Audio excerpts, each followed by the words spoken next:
Other interesting business news, yeah, Toys R Us is back. Well, kind of. Now, it looks like Toys R Us plans to open up 24 new flagship stores across the United States in what it's simply calling its quote unquote air, land, and sea expansion, unquote. Which, kind of cliche. I don't know how many stores they're going to put in the sea unless they're going to put them on cruise ships, which I think would be pejorative for the brand. But nevertheless, an interesting naming, nevertheless. Now, I say it's coming back kind of, because it's far from the original masterpiece that was invented by Charles Lazarus.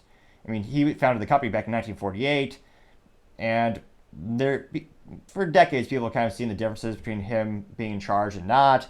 They first sold the company actually back in 2005 to a private equity firm with a combination of Kimberg, Kravish Robertson, Bain Capital, as well as Vernado Realty, and they took it private back in 2005.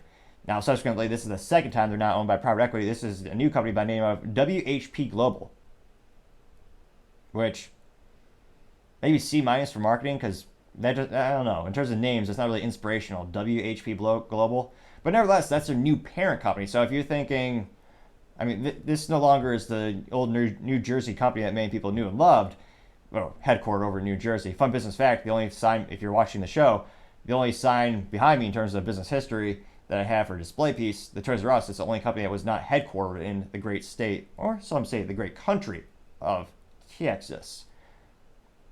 It didn't feel authentic. I wasn't wearing my Texas hat. I'll have to perhaps do that next time. But nevertheless, it's the new venture, kind of trying to bring it back.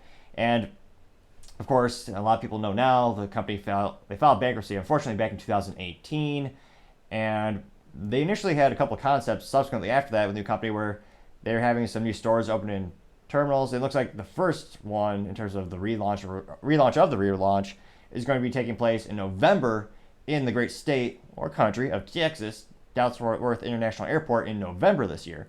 So interestingly enough, that'd be a good idea in terms of to get the global brand re-recognized. Although it was really cool. One of the comments last week in the YouTube channel, someone actually was telling me how they actually still have they actually have Toys R Us in other countries. I believe this particular viewer was in Africa, and apparently there wasn't a business disruption. So fascinating to see how similar brands like McDonald's that are internationally recognized, they're still able to stand the test of time while certain entities or parts of it go bankrupt. So hopefully they make a comeback this time. I know in terms of nostalgia, everyone loved Toys R Us, including myself. I mean, back when I was growing up, we never went hungry. I was very privileged in that regard. But it was one of those things where we could never afford one of those little electric cars that the kids would have back in the day. And I remember Toys R Us was so special. You get to go there and they had a whole aisle of those little electric cars. And I'm talking about the toy ones, although the new, full-grown adult electric cars I would say are toys too, just in terms of, lasting about 3 years. But nevertheless, it was a magical moment going to Toys R Us as a child, and I think a lot of people really do appreciate them making a comeback. And it is kind of sad to see like the old iconic Toys R Us stores now being bought out by places like Ollie's, which is like a bargain chain. Nothing wrong with that, but I just drove past what everyone really knows. They know what the store really was, with the iconic tiles around the entrance.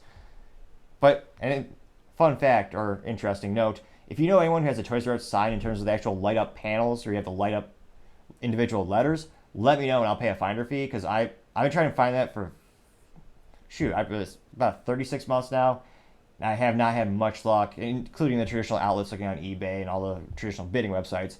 But if you know anyone, or if you have a sign yourself you want to get rid of, or I'm always looking to expand the collection, of course. So let me know if you do have any sources. I'd appreciate it. So hopefully the store comes back. It'll be interesting to see, are they able to capture some of that magic that we all appreciated when we had growing up, that was Toys R Us.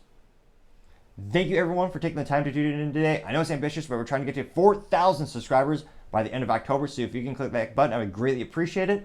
Also, the additional comments as well as the likes are greatly appreciated, as I really do like the feedback. I try to respond to all the comments when I can, and even if it's harsh, I appreciate the critique, because that's how I make the show better and better. We're continually trying to examine and test new software capabilities so that we can do the picture-in-picture.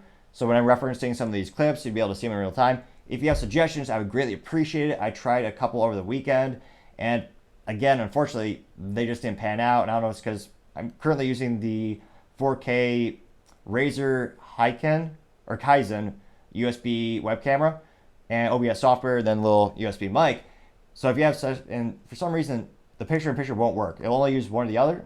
So let me know if you have any suggestions. Really appreciate it because I do want to make the show better and better so we can all have a good time, so to say. Also, don't forget to take the time to tell your family, tell your friends, tell your coworkers, heck, tell your enemies, tell anyone and everyone. Just stay safe and fight the good fight.